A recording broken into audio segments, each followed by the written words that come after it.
Costagliola.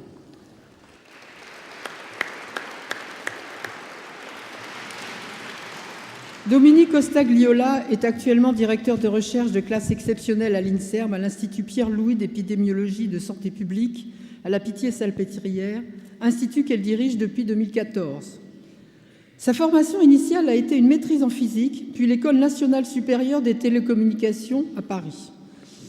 Au cours de la 3e année de cette école, elle s'oriente vers la biomédecine et prépare une thèse en épidémiologie, à l'issue de laquelle elle est recrutée à l'INSERM, dans l'unité de Daniel Schwartz. Dès 1987, elle centre son activité sur l'épidémiologie de l'infection au VIH. Elle a apporté des résultats essentiels pour l'orientation des traitements, l'évaluation du pronostic et celle des facteurs de risque de comorbidité, sujet devenu très important avec l'augmentation de la durée de vie des malades. Elle est internationalement reconnue et a reçu plusieurs prix, dont l'un de notre Académie en 2006. Elle est extrêmement citée. Dominique, nous vous accueillons avec le plus grand plaisir.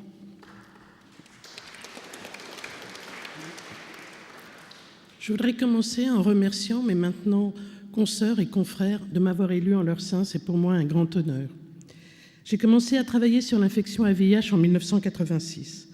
Dans un premier temps, j'ai développé des modèles statistiques permettant l'estimation des paramètres cachés de l'épidémie, tels que la durée d'incubation ou l'incidence de l'infection à VIH. En 1991, mon premier tandem de recherche avec Christine Rouziou se donne pour objectif de dater le moment de la transmission de la mère en l'enfant pendant la grossesse. Et ce travail est basé sur l'hypothèse que la cinétique d'apparition des marqueurs viraux et anticorps chez l'enfant, après sa naissance, apporte de l'information sur le moment de la transmission.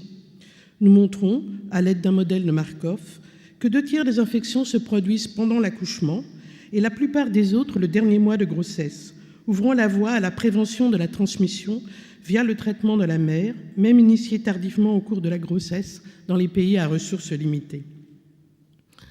En 1988, j'ai participé à la création du DEMAC par Alain-Jacques Valeron, l'ancêtre de la base de données hospitalière française sur l'infection à VIH dont j'ai pris la direction en 1992. Avec plus de 220 publications, cette cohorte hospitalière est un outil fantastique, malgré les nombreux sceptiques lors de sa création.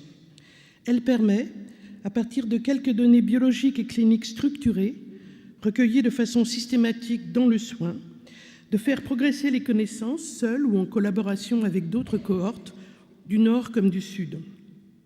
En utilisant des méthodes d'inférence causale en situation observationnelle, j'ai notamment montré l'impact de l'immunodépression induite par l'infection à VIH sur le risque de cancer, notamment ceux associés à des virus, mais aussi sur le risque d'infarctus. À partir de 1992, je prends le tournant de la recherche clinique alors que l'arrivée des combinaisons antirétrovirales se profile. Avec Françoise Brun-Vézinet, j'établis une méthodologie entérinée par les agences d'enregistrement des médicaments aux USA et en Europe pour développer des algorithmes robustes de résistance aux antirétroviraux basés sur des méthodes de rééchantillonnage. Ceci en vue de guider le choix des traitements chez les personnes en échec dont les virus sont porteurs de mutations de résistance au traitement. Avec Christine Catlama, encore un tandem féminin, nous travaillons depuis 1996 sur l'optimisation du traitement antirétroviral.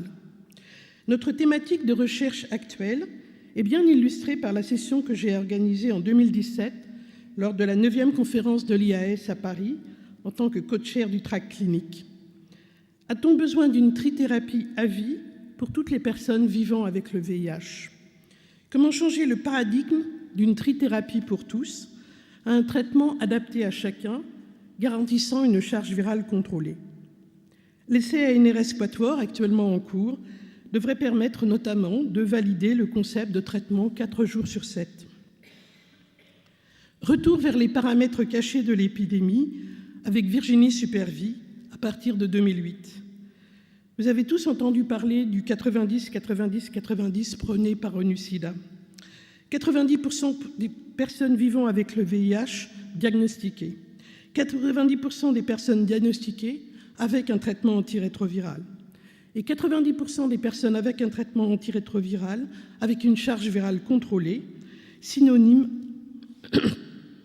synonyme de zéro transmission.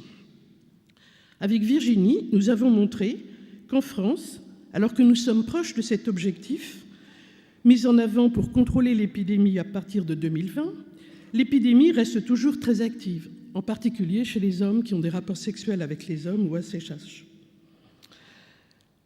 Les modèles de diffusion de l'épidémie montrent en effet que le paramètre clé pour contrôler l'épidémie est le délai entre l'infection et le fait d'avoir une charge virale contrôlée. Ces modèles montrent qu'il faudrait que 90% des personnes infectées soient traitées dans l'année qui suit leur infection pour espérer contrôler l'épidémie uniquement via le traitement. Or, nous montrons qu'en France, le délai entre infection et diagnostic est en médiane de 3 ans et 2 mois. Vous voyez, bien au-delà de 90% de gens traités en moins d'1 an. Ainsi, dans l'état actuel du dépistage, il est illusoire d'espérer contrôler l'épidémie par le traitement sans, en parallèle, prévenir l'acquisition de l'infection. Dans ce domaine, la prophylaxie pré-exposition, ou PrEP, chez les personnes à haut risque d'infection, qui consiste à prendre une bithérapie, est une avancée majeure. Après avoir contribué dans l'ombre à l'évaluation de la PrEP en France, en présidant le comité indépendant de l'essai Hypergay, interrompu précocement en raison d'une efficacité de 86% à prévenir l'acquisition de l'infection, je coordonne avec Jean-Michel Molina, Jade Ghosn et Daniela Roras de Castro l'étude ANRS Prévenir qui vise à montrer qu'en déployant la PrEP chez une proportion suffisante des HSH à haut risque, on observera une baisse de l'incidence de l'infection à VIH dans ce groupe en Île-de-France d'ici à 2019-2020, permettant d'envisager le contrôle de l'épidémie en France. Il aurait été impossible de conduire tous ces projets sans l'ANRS, un modèle réussi de structuration et de financement de la recherche à la hauteur des enjeux. Pour finir, je veux dire merci à mes parents, disparus tous les deux. Je dois à l'éducation qu'ils m'ont donnée beaucoup de ce qui fait que je suis ici aujourd'hui parmi vous.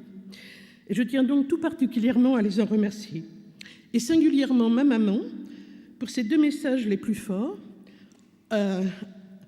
vis-à-vis de sa fille, sa seule fille, l'exigence vis-à-vis de soi-même et l'indépendance. Merci de votre écoute.